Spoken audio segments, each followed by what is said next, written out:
Hi friends, welcome to foodies lunch by Ramya.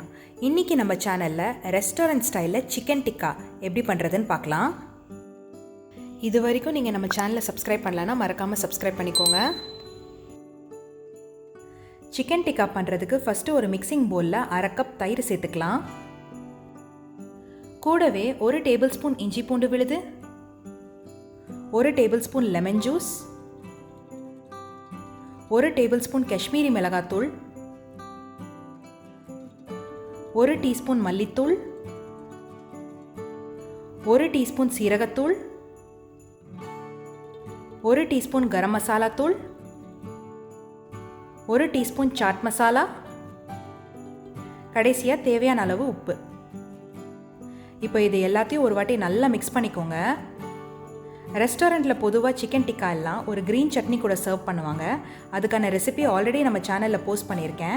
லிங்க்கை கீழே டிஸ்கிரிப்ஷனில் கொடுக்குறேன், பாருங்கள். இப்போ இதில் 1/4 கிலோ போன்லெஸ் சிக்கன் சேர்த்துக்கலாம். ஒரு வெங்காயத்தை க்யூப் பண்ணி வச்சுருக்கேன், அதை சேர்த்துக்கலாம். ஒரு கேப்சிகமையும் க்யூப் பண்ணி சேர்த்துக்கலாம். இப்போ இதையும் ஒரு வாட்டி நல்லா மிக்ஸ் பண்ணிக்கோங்க.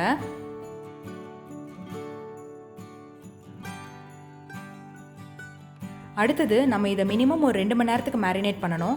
நீங்கள் ஓவர் நைட் கூட ஃப்ரிட்ஜில் வச்சுக்கலாம். அடுத்தது கிரில் பண்ணுறதுக்கு நமக்கு இந்த மாதிரி ஸ்கியூவர் ஸ்டிக் வேணும். இரும்பு இல்லாட்டி உடன் எது கிடைச்சாலும் யூஸ் பண்ணிக்கோங்க. இப்போ இதில் ஒரு சிக்கன் பீஸ், ஒரு கேப்சிகம், அப்புறமா ஒரு வெங்காயம்னு வரிசையாக அடுக்கி வச்சுருங்க. இதே மாதிரி எல்லாத்தையும் ரெடி பண்ணிக்கோங்க. நான் இன்றைக்கி ரெஸ்டாரண்ட் ஸ்டைலில் பண்ணணுங்கிறதுக்காக தந்தூர் அவன் யூஸ் பண்ண போகிறேன்.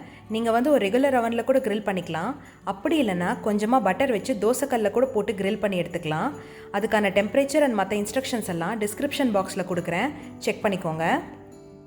அடுத்தது ஒரு கிரில் பேன் எடுத்து கீழே அலுமினியம் ஃபாயில் போட்டுட்டு மேலே நம்ம ரெடி பண்ணி வச்சுருந்த ஸ்கியூவர் ஸ்டிக்ஸ் அடுக்கி வச்சுருக்கேன். இப்போ இதை எடுத்துகிட்டு போய் தந்தூர் அவனுக்குள்ளே வச்சு ஒரு சைடு 2லேருந்து 3 நிமிஷம் வேக வச்ச பிறகு திருப்பி போட்டு இன்னும் 2லேருந்து 3 நிமிஷம் வேக வச்சு எடுத்துக்கோங்க. இப்போ 2 சைடும் லைட்டாக வெந்த பிறகு இது மேலே கொஞ்சமாக பட்டர் வச்சு ப்ரஷ் பண்ணிக்கோங்க. எல்லா சைடும் நல்லா ஈவனாக அப்ளை பண்ணிக்கோங்க. பண்ணிவிட்டு இதை மறுபடியும் தந்தூர் அவனுக்குள்ளே வச்சு கிட்டத்தட்ட ஒரு 3லேருந்து 4 நிமிஷத்துக்கு நல்லா கிரில் பண்ணிக்கோங்க. ரெஸ்டாரண்ட்டில் கொடுக்குற மாதிரி அந்த சாட் மார்க்ஸ் வரணும்.